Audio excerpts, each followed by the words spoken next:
Tantas coisas boas nós temos vivido, e eu queria que você abrisse a sua Bíblia em 2 Pedro, capítulo 3, nós vamos ler a partir do versículo 11 até o final. 2 Pedro, capítulo 3. Gente, olha que alegria, a gente está finalmente encerrando a nossa série de exposições na segunda carta de Pedro. Essa é mais uma das cartas que a gente consegue fazer a exposição do início até o final, não é isso? Nós já fizemos aqui na igreja tantas exposições, né? Vocês me ajudam a lembrar aí? João, o Evangelho de João, Hebreus, o que mais aí vocês lembram aí? De Atos, Colossenses, Efésios, não é isso? O que mais? Alguém lembra aí alguma aí? Eu estou esquecendo agora, acho que agora foi, hein? 1 Pedro, né? Verdade, né? Romanos ainda não, a gente fez o nosso estudo no GC, verdade, rapidinho, mas não foi aqui não. Mas olha que interessante, né? Imagina só você poder viver essa experiência, né? E lógico que é uma experiência que demora aí um certo tempo, mas você chegar num tempo da sua vida, você falar, cara, nós, na nossa igreja a gente conseguiu expor, quem sabe aí, todo o Novo Testamento, quem sabe toda a Escritura, né? Nós realmente desejamos, né, que a Escritura seja o nosso guia, que a Escritura possa realmente aí nos orientar a seguir a vontade de Deus. Então, hoje nós terminamos 2 Pedro capítulo 3, né?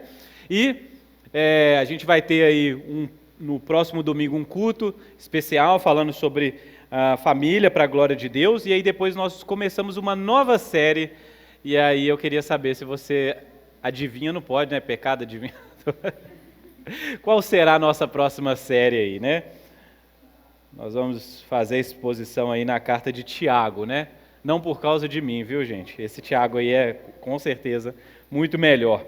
Então, você já achou? Diga amém. Te dei esse tempo todo para isso. 2 Pedro, capítulo 3, versículo 11, diz assim a palavra de Deus. Uma vez que tudo será assim desfeito, vocês devem ser pessoas que vivem de maneira santa e piedosa, esperando e apressando a vinda do dia de Deus. Por causa desse dia, os céus incendiados serão desfeitos, e os elementos se derreterão pelo calor. Nós, porém, segundo a promessa de Deus, esperamos novos céus e nova terra, nos quais habita a justiça. Por essa razão, amados, esperando estas coisas, esforcem-se para que Deus os encontre sem mácula, sem culpa e em paz. E considerem a longanimidade do Senhor como oportunidade de salvação, como também o nosso amado irmão Paulo escreveu a vocês, segundo a sabedoria que lhe foi dada, ao falar a respeito desse assunto, como de fato costuma fazer em todas as suas cartas. Nelas há certas coisas difíceis de entender, que aqueles que não têm instruções e são instáveis deturparão, como também deturparão as demais escrituras, para a própria destruição deles. Portanto, vocês, meus amados, visto que já sabem disso, tenham cuidado para que não sejam arrastados pelo erro desses insubordinados e caiam da posição segura em que se encontram. Pelo contrário, cresçam na graça e no conhecimento de nosso Senhor e Salvador Jesus Cristo. A Ele seja a glória, tanto agora como no dia eterno. Amém. Fechar os nossos olhos, orar mais uma vez? Pai, aqui está a sua palavra diante de nós. Aqui, ó Pai, tantas verdades estão escritas que hoje, ó Pai, o Senhor possa falar no nosso coração. Que o Senhor hoje possa transmitir verdade, bondade e beleza através da doutrina, através do Evangelho que está aqui diante de nós, ó Pai. Que nossa igreja possa ser transformada, que a nossa esperança possa crescer, ó Pai. E que nós, com expectativa e diligência, possamos proclamar o Evangelho e aguardar a chegada do nosso Senhor e Salvador Jesus Cristo. Assim nós te pedimos e oramos em nome de Jesus. Amém. Amém, meus irmãos? 2 Pedro, se você perdeu alguma das pregações, você pode ir lá no nosso canal no YouTube e assistir toda essa série que está sendo postada lá. Nós falamos na semana passada, nós começamos a falar na semana passada sobre o retorno de Cristo, a vinda de Cristo, o dia do Senhor. Nós falamos sobre os aspectos de salvação e juízo. Nós pensamos que nas verdades que as Escrituras dizem a respeito da realidade, que essa vida, que esse tempo chegará a um ápice, e o ápice é Cristo vem. Cristo vem e quando Ele virá, finalmente virá, algo novo acontecerá. O transgressor será julgado, o pecador justificado será salvo. Nós receberemos algo novo, algo está diante de nós, uma novidade está diante dos nossos olhos. E já que, de fato, o nosso Deus e juiz irá lidar com a maldade no mundo, de maneira severa e real e concreta, nós precisamos estar preparados. Certamente, para Deus, esse acontecimento não demora, apesar de muitas pessoas acharem e de alguma maneira escarnecer a nossa fé de que nós esperamos algo que ainda não se cumpriu. Há 2000 anos a gente fala sobre essa vinda de Jesus, mas nada. Então algumas pessoas escarnecem, mas nós sabemos que o tempo para Deus é realmente relativo, e para nós também. 2000 anos, que para nós pode ser algo demorado, para Deus pode ser um piscar de olhos, como diz o texto, né? Um dia é como 1000 anos, e 1000 anos é como um dia. Nós não sabemos o tempo, no entanto, Deus está fazendo as coisas no tempo certo. Não há demora no plano de Deus, e nós sabemos que em breve, muito em breve, nós iremos experimentar o dia do Senhor. Esse Senhor que vem como um ladrão, não irá pegar desprevenido os seus eleitos, a sua igreja. Nós somos avisados para viver vigilantes. Amém? Então é isso, você não precisa ficar com medo. Amém? Mas você precisa ter temor. Tá bom? Versículo 11 diz assim: uma vez que tudo será assim desfeito, vocês devem ser pessoas que vivem de maneira santa e piedosa. Se a gente pudesse dar um título para esse sermão, e eu sei que eu vou ser um pouco aqui sem criatividade, né? Eu daria o nome daquela música que o Marcos Almeida deu para a música dele, Esperar é Caminhar. Porque nós esperamos de uma maneira pronta, em prontidão, não sentados ou dormindo, mas espertos, trabalhando, operosos na nossa fé. Então nós aguardamos, mas enquanto aguardamos, também trabalhamos. E num certo sentido, nós devemos saber que as coisas que irão acontecer no final não são desculpas para que a gente simplesmente abra mão de uma vida, de viver essa vida que você recebeu, essa vida que você tem. Essa vida deve ser vivida de maneira santa e piedosa. Uma vida que é aperfeiçoada, santificada e é operosa, porque é uma vida também de piedade. Uma vida onde as pessoas podem experimentar piedade, graça de Deus encarnada na sua realidade, na sua vida. Você precisa ser santo e você precisa ser piedoso.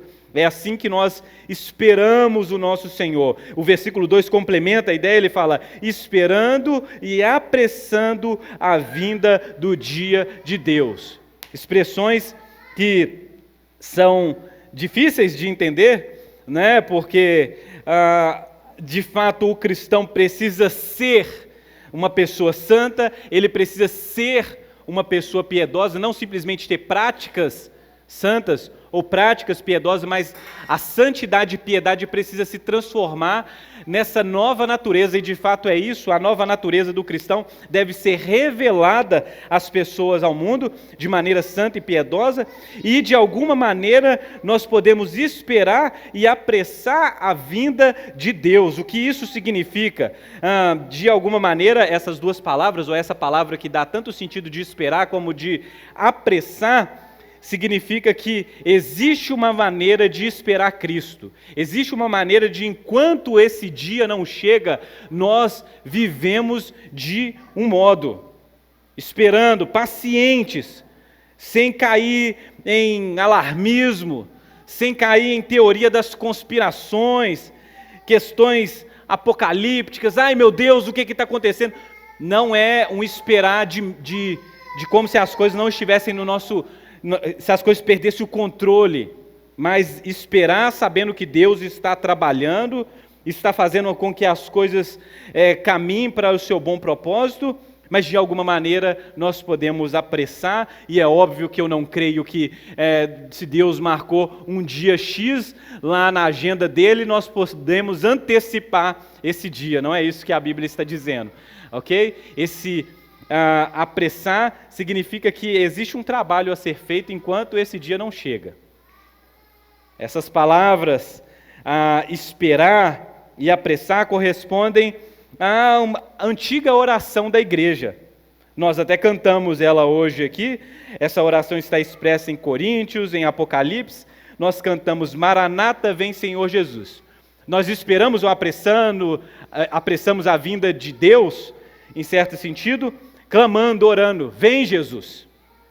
Orando, vem Jesus. Nós desejamos de fato que Jesus venha, e nós desejamos, oramos: vem Jesus. Nós buscamos o teu reino, vem Jesus. Nós cantamos vem Jesus com alegria, como alguém que não só clama pedindo, mas alguém que proclama também, ele está vindo. Jesus vem, Jesus está vindo. Maranata, ora vem Senhor Jesus. Não é isso que nós cantamos aqui hoje? Há um desejo, há uma expectativa, há uma confissão, há uma celebração. De fato, Jesus vem, nós esperamos e apressamos a vinda de Deus dessa maneira. Mas existe algo também que nós podemos fazer, que é proclamar o Evangelho de Cristo. Em seu discurso sobre o último dia, o próprio Jesus instrui os seus discípulos a proclamarem o Evangelho a todas as nações, então chegará o fim. Mateus 24, 14.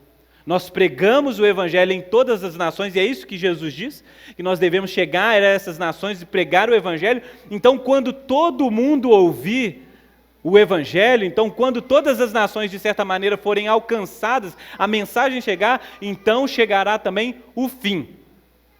Chegará também o fim.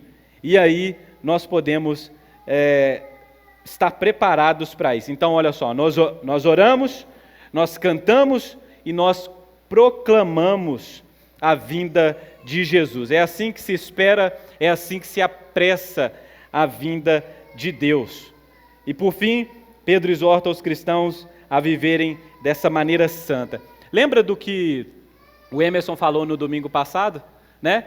De que nós não precisamos ficar querendo que Jesus volte para acabar com os nossos problemas. E nós vamos até falar sobre isso hoje, mas entender que talvez essa demora, aparente demora, seja na verdade uma expressão de misericórdia. Não é isso que o Emerson falou no domingo passado? Que ainda Cristo não veio, o Evangelho está chegando a tantas nações. Por que Cristo não veio? Porque hoje praticamente é isso. Todas as nações, de alguma maneira, o Evangelho já chegou, já está próximo ali. Mas por quê? Porque ainda há pessoas a serem salvas. Há pessoas que ainda precisam escutar sobre Jesus. Há pessoas que as nações delas já chegaram ao Evangelho, mas elas ainda não conheceram o Evangelho. E por isso, a espera ou a demora é uma expressão de misericórdia e graça. E nós temos um papel fundamental nisso aí. O nosso papel é levar o Evangelho a essas pessoas. Até que, como Paulo diz, o número daqueles que serão salvos sejam completos. E aí nós experimentemos então novos céus e nova terra. Esse tema da escatologia, da vinda de Deus, dos últimos dias, é interessantíssimo. Inclusive, nós terminamos recentemente uma matéria no nosso curso sobre isso, né? Tivemos Apocalipse lá, né? E aí, a gente começa a ler as Escrituras, ou essas mensagens apocalípticas, não só com esse medo, essa coisa, mas com esperança, com desejo. E começa a olhar para a história e ver que Deus já começou o seu dia já começou na vinda de Cristo. No entanto, ainda não. É aquele termo da teologia, né? O já e o ainda não. De certa maneira, esse dia já foi inaugurado com a chegada do Messias, mas ainda não, porque há algo a ser realizado. Por isso que é importante você meditar profundamente sobre essas verdades, esperando e apressando a vinda de Deus. Por causa desse dia, os céus incendiados serão desfeitos e os elementos se derreterão pelo calor. Olha aí, Tiago, será um dia de destruição, um dia de fogo, porque os céus serão incendiados? Como que seria isso? Os céus pegando fogo? E serão desfeitos e os elementos se derreterão pelo calor, ou seja, tudo que existe, as estrelas, os astros vão ser derretidos, e vai ser um dia de destruição. Mas a gente precisa compreender isso aqui, porque vai vir coisas interessantíssimas. Mas um comentarista interessante, o Kistemark, ele fala sobre algo que é importantíssimo. Ele diz que no Antigo Testamento, os profetas mencionam com frequência o fogo em relação ao juízo final. No Antigo Testamento, essa ideia de fogo já era conhecida. Muitas vezes o dia do Senhor foi descrevido como um dia de destruição, de fogo. Mas essa destruição que esse fogo traz é uma destruição que antecede a renovação das coisas. Pense sobre isso. O dia do Senhor que vem, que arde como fornalha, onde os soberbos, onde aqueles que cometem perversidade serão como restolho, ou esse dia que vem que vai abrasar o ímpio, o iníquo. Pensa sobre isso, nós falamos muito sobre isso aqui, sobre como Deus irá julgar a maldade no mundo e julgará também esses perversos, os falsos mestres, os falsos profetas. Deus, gente, na sua justiça, irá lidar com o problema do mal. Por mais que agora, no nosso tempo, nós pensemos assim, onde está Deus quando vê as guerras, quando vê a fome, quando vê a injustiça nesse mundo? Onde está Deus? Onde está Deus quando o mal me cerca, quando eu sou afligido? Onde está Deus? Deus esqueceu. Não, Deus não esqueceu. Ele tem um dia onde Ele irá julgar toda a maldade. Irá julgar também o perverso. Isso é anunciado muitas e muitas vezes. No entanto, a palavra que diz que os elementos se derreterão com calor, que ecoa essa profecia do Antigo Testamento, anuncia, na verdade, uma limpeza que vai acontecer, uma purificação que acontecerá na realidade. Para isso, você pode imaginar, um texto que nós já lemos aqui em 2 Pedro, é o próprio caso, por exemplo, da história de Noé. Você lembra que naquele tempo, por causa da maldade e iniquidade do mundo, que chegou a níveis alarmantes, como diz assim, um teto de iniquidade, se assim a gente poderia dizer, o próprio Deus também tratou com aquele mundo antigo, trazendo juízo, trazendo destruição àquele mundo, salvando sim Noé e sua família, no entanto, exercendo juízo sobre as pessoas daquele mundo e sobre aquele mundo. Mas no dilúvio, o mundo que foi destruído não foi assim completamente, porque algo sobrou dali, o suficiente para recomeçar, o suficiente para que uma nova humanidade pudesse viver. O mundo destruído do dilúvio foi o mundo que, após águas baixarem, é o mundo que recomeça. Essa destruição anunciada aqui, nós vamos perceber bem que é uma destruição que antecede a renovação. Versículo 13 diz: Nós, porém, segundo as promessas de Deus, esperamos novos céus e nova terra, nos quais habita justiça. Esse mundo que será destruído, ou essa realidade que será purificada pelo fogo, ou esses elementos que serão derretidos, linguagem muitas vezes difícil, né? Você vai vendo várias vezes a Bíblia vai usar linguagens de destruição, purificação, fogo, terremotos e etc., para dizer a mesma coisa. Deus vai transformar, Ele vai fazer algo nessa realidade. No entanto, essa realidade dará lugar a uma nova a partir da antiga. Não é uma nova do zero. Você precisa entender isso é muito importante. Porque talvez você pense assim, a destruição que virá, o fogo que virá, será algo que irá aniquilar completamente até não existir matéria. Mas o que parece, tanto os textos de Pedro como o próprio Apocalipse, parece indicar uma destruição que pavimenta o caminho para um novo. E o que é esse novo? Novos céus e nova terra. Essa é a promessa. Novos céus e nova terra. Então talvez você está me escutando aqui hoje, você imaginou a sua vida toda que você, quando morresse ou quando Jesus voltasse, você iria morar em um céu branquinho, cheio de nuvens, e você seria como um fantasminha voando por essas nuvens, por essa realidade, ou até mesmo com roupas brancas, cantando eternamente, santo, santo, santo, santo, santo e santo, santo. Não é isso? De fato, haverá um cantor, uma canção de exaltação à santidade do nosso Deus. No entanto, essa realidade é muito mais complexa do que um céu de nuvens. É uma realidade de novos céus e nova terra. E por que é que Deus deseja tanto novos céus e nova terra? Porque Deus parece que não tem um plano B naquilo que Ele começou. Não tem um plano B. Aí Ele deseja aquilo que sempre desejou. Uma realidade criada, uma humanidade santa, perfeita, capaz de conviver com a divindade, capaz de conviver uns com os outros, capaz de conviver em um mundo criado. Não é difícil você imaginar isso, é só você voltar lá para o Gênesis e você vai perceber um ambiente e uma humanidade e relacionamentos que parecem ser esse céu e terra que nós tanto esperamos. No entanto, nós não vamos simplesmente voltar para o Éden. É algo novo, superior, muito melhor, é redimido. Mas se você olhar para o Gênesis, você consegue perceber um ambiente criado, um ser humano que tem capacidades de se relacionar com Deus, capacidade de se relacionar com o próximo, capacidade de se relacionar com o mundo criado. O pecado que afeta essas três relações é justamente a causa da vinda de Jesus. E porque Cristo resolve o nosso problema com o pecado, resolve também o pecado do mundo, da realidade do cosmos. Porque o sacrifício de Jesus tem efeito cósmico, tem efeito para além do ser humano.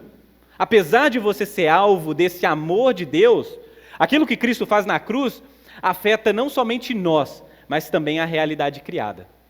E é por isso que novos céus e nova terra é uma promessa tão maravilhosa para nós. Por isso que nós deveríamos aguardar com alegria e proclamar e orar. A nossa oração é o desejo de ver esse novo céu e nova terra. É o desejo de experimentar essa nova condição diante de Deus. Não é uma coisa para você ficar com medo ou apegado a esse mundo. É uma coisa que deveria colocar o seu coração lá. Nada nesse mundo poderia ter o poder de te aprisionar aqui. Carreira, status, dinheiro, bens. Nada disso deveria fazer o seu coração ficar cravado nesse mundo. Porque há uma realidade que vai se manifestar logo adiante que é muito superior. Onde há alegria, onde há gozo, onde há satisfação plena em Deus. Onde há doçura, onde há presença do Senhor. Onde você é curado do seu pecado, você é curado daquilo que te afligiu, dos efeitos do pecado na sua vida. Você é liberto para ser de fato quem Deus criou você para ser. Você não está entendendo? Você está sequelado pelo pecado. Existem coisas no seu caráter, na sua vida, que te impedem de viver uma vida plena em Deus. E, obviamente, a obra da santificação e renovação, ela já começou, mas há tanta coisa em você para ser mudado. E eu estou louco para viver sem essas coisas me atrapalhando de ser quem, de fato, eu deveria ser em Deus. Manifestar a imagem e semelhança de quem Deus é, através da minha vida, através dos relacionamentos. Mas existe algo impedindo, lutando, Você percebe isso? Então essa promessa de novos céus e nova terra é a luz do Evangelho brilhando nas nossas vidas. Assim como no dilúvio, onde o mundo antigo foi aniquilado, você não pode entender isso com... Acabou, não foi um novo... Não é assim que é um planeta e outro planeta, né? Mas um mundo que é purificado, é preparado para algo novo. Não como nos dias de Noé, mas superior, algo melhor. Você pode esperar isso na parte de Deus. A gente costuma pensar isso, né? Às vezes, para você construir uma nova casa, você precisa destruir a antiga, não é isso? O pessoal da roça, quem vai saber isso aqui? Às vezes existe um campo onde você vai plantar, você vai ali preparar para receber algo, e você precisa ir lá, arar aquela terra, muitas vezes destruir tudo que está ali mesmo. Preparar o solo, purificar o solo para receber essa nova plantação. Novos céus e nova terra. Novos céus e nova terra. Já parou para pensar nisso? Um novo céu e uma nova terra. Porque Deus está preparando um povo para esse lugar.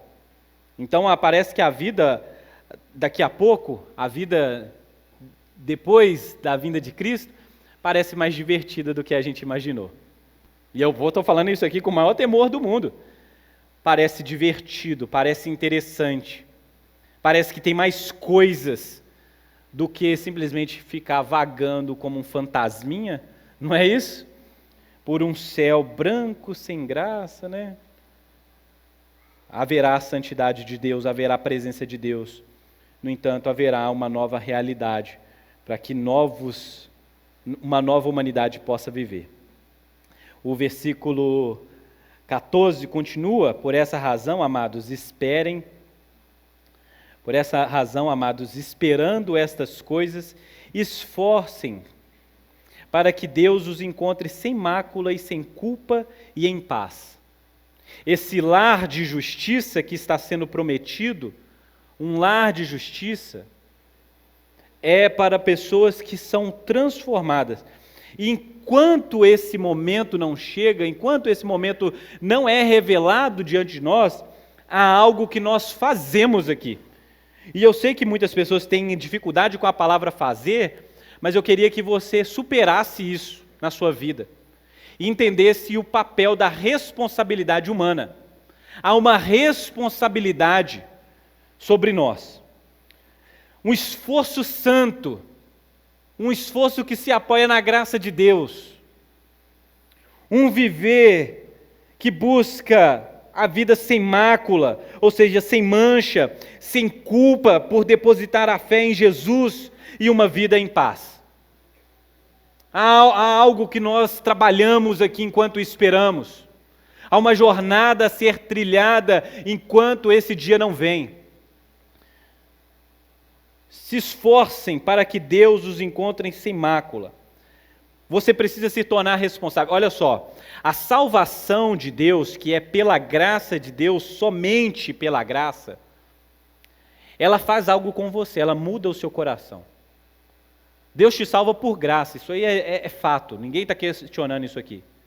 Nós cremos na doutrina da justificação pela fé em Cristo Jesus. De que nós não poderíamos alcançar de maneira nenhum mérito diante de Deus.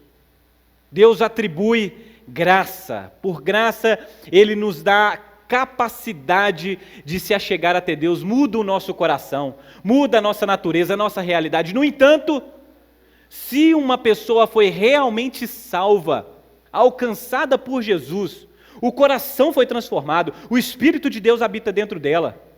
A lei de Deus foi gravada no coração. No entanto, se isso aconteceu com o ser humano, a capacidade de perseverar, a santificação, a vida piedosa serão vistos na vida dessas pessoas. Há algo que Deus vai trabalhar enquanto você vive, enquanto você faz. Existem coisas a se fazer. Existe um caráter que precisa ser desenvolvido. E nós não podemos jogar isso para Deus. Não, Deus, você já fez tudo e tal, faz aí na minha vida aqui, eu vou ficar de mão levantada lá no culto lá, e você vai aqui, me enchendo aqui de coisas aqui, e aí eu vou sair daqui amanhã e acabou, não tenho mais que lutar contra o pecado, não preciso mais ficar... Não. Existe algo que nós vamos trabalhando em nós, nos esforçando, em oração, em disciplina. Nós vamos nos esforçando como alguém que está aprendendo a engatinhar como uma criança. Pense em um bebezinho que nasceu, tem perna, tem braço, mas ainda não tem musculatura desenvolvida e precisa desenvolver musculatura. Que após desenvolver musculatura vai engatinhando, vai comendo, vai se alimentando, começa a ensaiar o sentar. Começa a ensaiar, vai levantar, levanta, cai, senta, não é isso que uma criança faz? Depois começa a dar os primeiros passinhos ali, acompanhado com um adulto segurando os bracinhos, daqui a pouco a gente solta. E como uma criança precisa exercer musculatura, capacidade cognitiva para aprender a caminhar e se desenvolver, assim um cristão também precisa fazer. Aprender a desenvolver musculatura moral e espiritual, aprender a viver na ética do reino, aprender a viver seguindo Jesus. Então essa obra de nascer de novo, que começou em nós, precisa ser também a nossa força, vitalidade, para seguir a Cristo, para ter uma vida transformada. Para que você seja uma pessoa que verdadeiramente está nesse caminho de arrependimento e fé. Fé e arrependimento, conversão, transformação. O cristão precisa ter essa vida de enquanto espera, se esforça para viver uma vida sem mácula, sem culpa e em paz. A expressão aqui é realmente há um esforço na vida cristã. E eu estaria mentindo se não fosse assim. Inclusive, avisem os novos convertidos de que o Evangelho é algo maravilhoso, extraordinário, no entanto, a jornada será dificílima. Avisem os novos convertidos de que essa vida, apesar de coisas maravilhosas, exigirá tudo. O C.S. Lewis, ele falava que se a gente quer se tornar um bom cristão, então se prepare. Porque isso vai exigir tudo o que você é. Sua mente, sua força, o seu tempo. Cristo exige tudo. E irá tocar em cada uma das áreas das nossas vidas. Até aquelas que você fala, não, aqui sou eu. É de Deus. É de Jesus. Foi comprado com sangue de Jesus. Então você deve entregar isso a Ele, como o Wilke disse aqui no nosso momento de oferta. Um culto, uma expressão que é rendida a Deus. Se esforcem. Versículo 15. E considerem a longanimidade do nosso Senhor como oportunidade de salvação.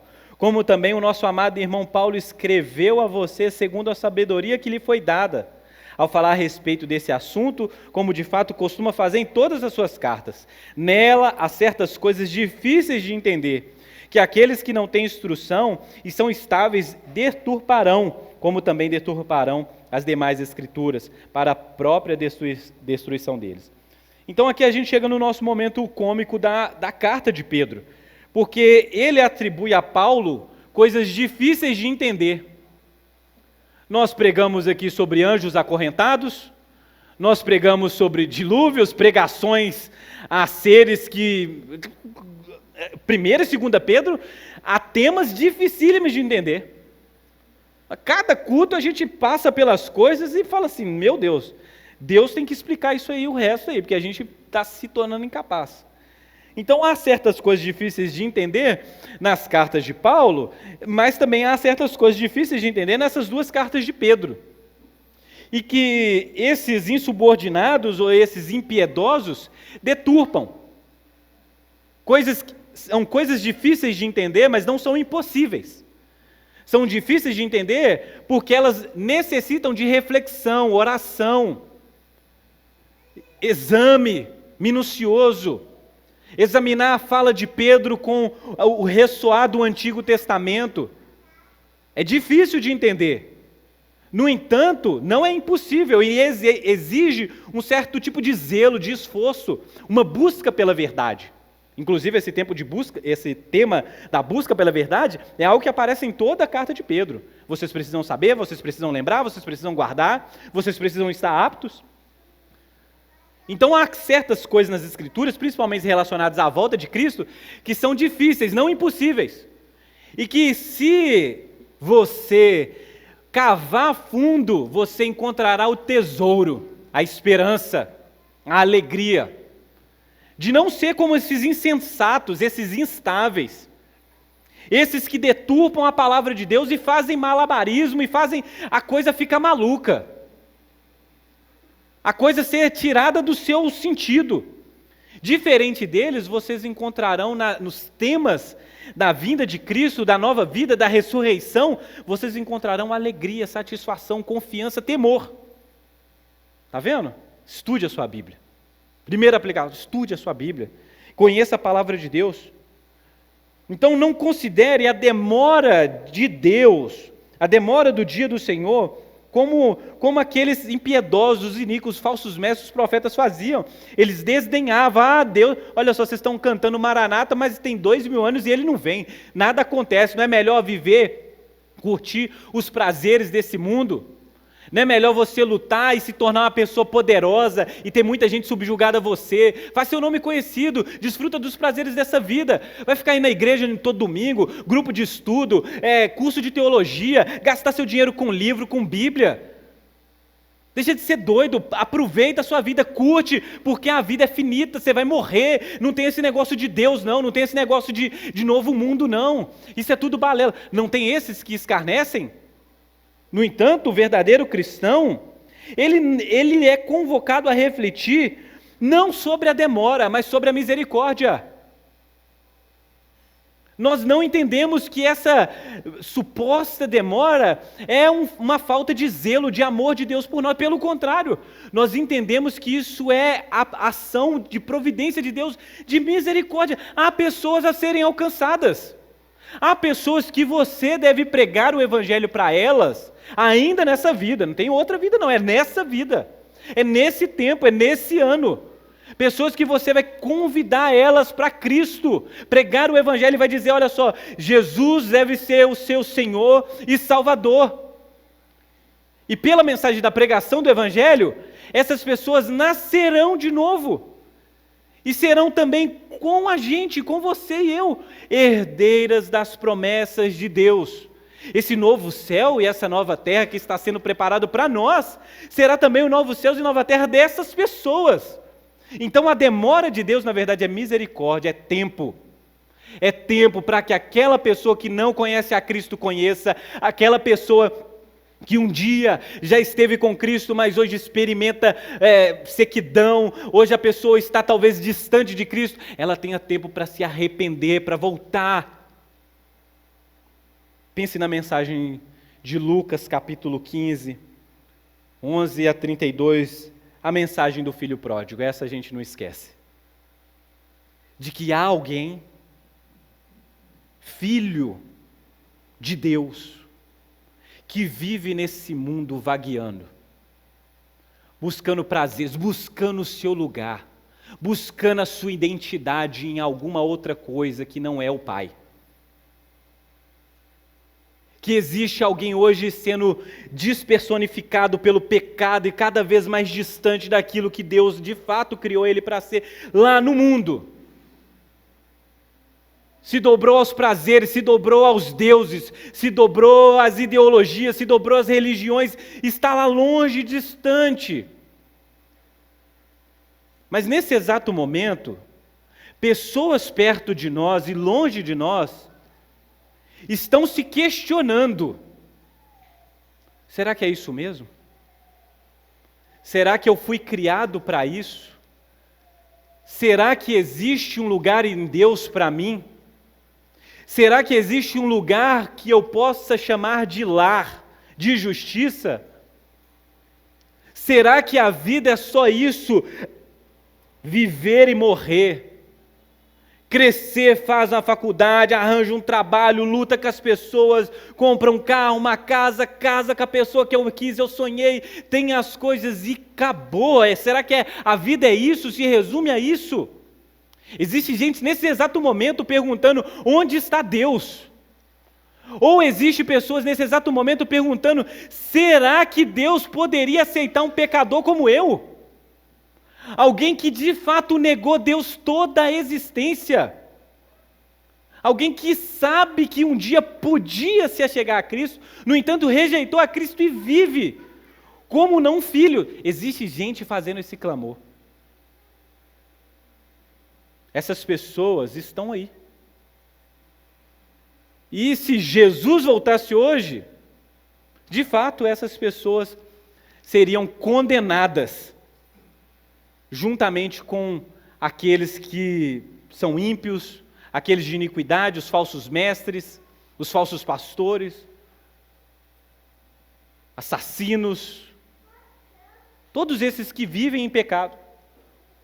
No entanto, dentre todos esses que vivem em pecados, Deus tem os seus. E essas pessoas precisam ser alertadas. E como nós podemos fazer isso? Pregando o Evangelho. Dizendo para eles: olha para Cristo, olha para a cruz, olha para o Evangelho, veja se isso faz sentido para você, veja se seu coração fica aquecido enquanto as palavras de Cristo fluem da Escritura Sagrada, veja se isso faz sentido para você, porque talvez na misericórdia de Deus, Ele esteja demorando justamente para que você se renda aos pés de Jesus, o nosso Senhor e Salvador. A gente do nosso lado que precisa ser alcançada pelo Evangelho. A gente na nossa cidade, famílias, homens, mulheres, adolescentes, crianças, velhos, doentes, gente nos hospitais, nos presídios, gente que precisa se encontrar com Jesus e depositar a sua fé e esperança em Jesus e serem incluídos nessa aliança com Jesus, para que no dia do juízo eles possam ser, isso possa ser para eles de fato alegria e não tormento, esperança e não condenação. Considere a longanimidade do nosso Senhor, a paciência, a misericórdia do nosso Senhor. Não zombe da demora, mas pelo contrário, espere com alegria, com expectativa, com paciência, sabendo que Deus, de fato, tem pessoas para além desse culto aqui, gente.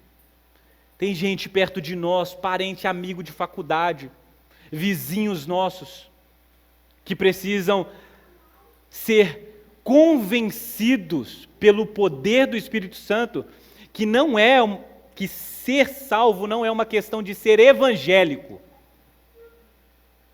Há evangélicos que ainda não foram salvos, de que salvação tem a ver com Jesus Cristo.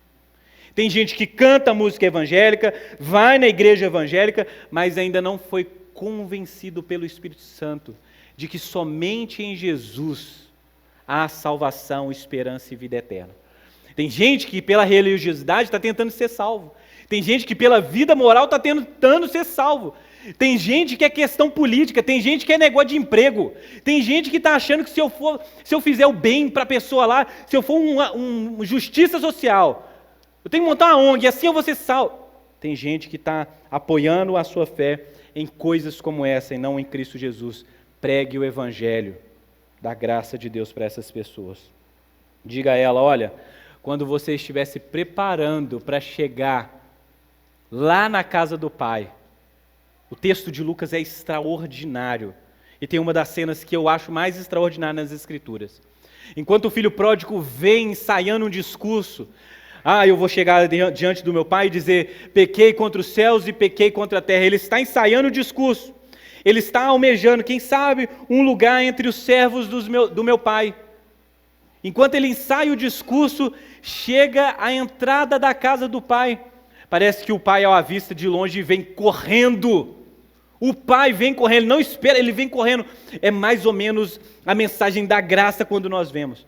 Enquanto nós estamos ensaiando os nossos discursos de que, se eu parar de beber, eu vou ser salvo, se eu parar de fumar, se eu parar isso aqui, aí eu vou estar numa condição digna que talvez Deus possa me aceitar. Enquanto nós estamos ensaiando esse discurso, Deus está enviando Jesus para nós. A expressão de graça e de misericórdia de Deus é que enquanto nós estamos ensaiando, Deus está vindo ao nosso encontro, justamente para que você não diga, foi eu que escolhi a Deus. Mas assim como João diz, é Deus que nos escolheu, Ele nos amou primeiro. Essa é a mensagem do Evangelho. Amém? Versículo 17, portanto, vocês, meus amados, visto que já sabem disso. Olha só, isso aqui que eu estou dizendo aqui não é uma novidade para muita gente aqui. Muita gente já sabe disso. Não importa. Como eu já disse outro dia, o papel do pastor é lembrar, e o papel das Escrituras é esse: martelar na nossa mente, no nosso coração, verdades, para que a gente não se esqueça, para que a nossa guarda não baixe. Vocês já sabem disso. Vocês já sabem dessas coisas. Os falsos profetas, eles estão por aí, os falsos mestres estão por aí. Tenham cuidado, para que não sejam arrastados pelo erro desses insubordinados. Parecida com o apóstolo Paulo, aqueles que não são profundos na doutrina de Deus, são como crianças arrastados de um lado para o outro, com vento de doutrina. Então, as pessoas que Pedro está escrevendo aqui, também devem ser essas pessoas que são maduras, que sabem as verdades e crescem nessas verdades, para elas também não serem arrastadas por esses insubordinados, e caiam da posição segura que se encontram. E caiam dessa oportunidade, dessa condição madura, de ser um cristão maduro e firme em Deus, e ser alguém que é levado, é desanimado, as falsas doutrinas, os falsos mestres vão minando a fé, até que essa pessoa, em vez de ser um cristão ativo e frutífero, e celebrando a vinda de Cristo, se torne um cristão inativo, com passos para trás, fraco na fé. Então aqui a ideia de fraco na fé e forte na fé. Então o fraco na fé, como eu já preguei isso em outro sermão, é aquele que escuta a pregação aqui no domingo e vai para casa e vive segunda-feira como se realmente você não fosse crente. Você não lê a Bíblia, não pega a Bíblia em outros momentos da sua semana. Alguém que não ora a Deus. Alguém que não deseja uma vida de ser. É esse, o fraco na fé. Presa fácil para falsos mestres. Presa fácil para falsos pastores, falsas igrejas. É isso mesmo, irmão. Se a sua vida estiver baseada somente em vir aqui e pronto, pode ficar tranquilo. Um dia você vai encontrar com um falso mestre, e aí é aquele discurso, né? Que todo dia sai um bobo de casa e um esperto. E todo dia sai um falso cristão de casa, um fraco na fé e um falso mestre, um oportunista. Vocês vão se encontrar um dia, pode ficar tranquilo. Né? Mas se você escutar as palavras de Pedro aqui, você vai estar em alerta. Não vai deixar ninguém te enganar. O cara vir com falsa doutrina, você vai, opa, aqui não, rapaz. Aqui não. Arreda-te, Satanás. Você vai falar isso com ele. O cara vai ficar falando negócio de teoria da conspiração do fim do mundo, ou de Jesus em outros lugares, e você vai falar, não. Não. A palavra de Deus não diz isso. Vocês não podem cair desse lugar. Pelo contrário, cresçam na graça e no conhecimento do nosso Senhor e Salvador Jesus Cristo. E aqui está o nosso remédio. De que essa graça que foi alcançada precisa ser desenvolvida. Essa salvação precisa ser desenvolvida, essa vida precisa ser desenvolvida. Entendeu? Tudo bem, você é novo convertido. Vou te dar um desconto. Você conheceu Jesus esse ano passado, você está dando seus primeiros passos? Então você tem um desconto. Eu já estou te alertando que isso não é por muito tempo, não. Amadureça, cresça. Conheça a Escritura Sagrada. Tenha uma vida de santidade, uma vida de piedade. Frutifique na boa obra. Se é uma pessoa que há 10, 20 anos não faz diferença nessa terra, não faz bem para ninguém, se morrer, ninguém vai no seu enterro. Que isso, meu irmão? Você foi salvo pela graça de Deus. Se você não morreu, é porque tem alguma coisa para acontecer através da sua vida. Há uma forma de esperar. Pessoas à sua volta estão dependendo do dom de Deus que está na sua vida. Frutifique na boa obra. Pregue o evangelho, faça o bem para alguém. Tem tanta coisa, tem tanta necessidade no nosso mundo, tem tanta coisa a ser feita através da igreja. Meu irmão, arregaça suas mangas e vamos trabalhar. Esteja em alerta. Cresçam na graça e no conhecimento do nosso Senhor e Salvador Jesus Cristo. Aqui não há desculpa. A palavra de Deus e a oração precisa ser esses instrumentos. A comunhão com os santos, a vida com Deus. Você não pode ficar parado, crescer. É isso que Deus deseja para você, que você cresça. Inclusive, as pessoas falam sobre crescimento de igreja apenas limitando a questão numérica. Então eles veem as pessoas chegando à igreja, igual hoje, nossa igreja maravilhosa, cheia de lugares aí, eu fico muito feliz, mas olha só, crescimento nem sempre tem a ver com números, mas tem a ver com qualidade. Pessoas amadurecendo, pessoas abandonando seus pecados, pessoas se tornando pessoas sensatas. Crescimento, cresça. Essa igreja precisa crescer. Amém? A Ele seja a glória tanto agora como no dia eterno. Não há forma melhor de acabar esses versículos. Deus seja glorificado. Deus receba a honra e a glória. Porque a igreja perseverou. A igreja não se rendeu aos falsos mestres. A igreja experimentou transformação e mudança. Teve gente no nosso meio que abandonou seus pecados. Teve gente que teve alegria jubilosa ao conhecer mais de Cristo, de quem é a honra, de quem é a glória, Deus. Tem gente se convertendo aqui dentro? Glória a Deus. Nossas obras, os frutos, obras de justiça estão sendo vistas pelas pessoas da nossa cidade? Glória a Deus. Rapaz, eu amo essa igreja. Eu adoro, tem um cafezinho da manhã, tem um culto maravilhoso, e cara, que coisa maravilhosa. Glória a Deus. Deus seja glorificado, Deus seja reconhecido por cada conquista na sua vida, Deus seja reconhecido por cada coisa que você está vivendo em Deus. Você está se esforçando para ser um cristão melhor? Glória a Deus. Você orou e você, cara, eu queria conhecer a Bíblia e eu coloquei que eu iria conhecer a Bíblia e hoje eu conheço muita coisa. Deus receba louvor e glória por isso. Não a nós, Senhor, não a nós, diz o salmista, mas a Ti somente. Ao nosso Senhor Jesus toda a glória, todo o louvor. A Ele as canções. A Ele o fruto da nossa alegria. A Ele é o nosso alvo. Nós não estamos aqui construindo o nosso nome. Nós estamos trabalhando, caminhando enquanto aguardamos. Para que essa glória que já é dada a Jesus seja uma glória que anuncia a vinda de Jesus, para que Ele seja glorificado. Porque novos céus e nova terra é o ambiente onde nós progredimos no conhecimento da graça de Deus, que culmina para a glória de Deus.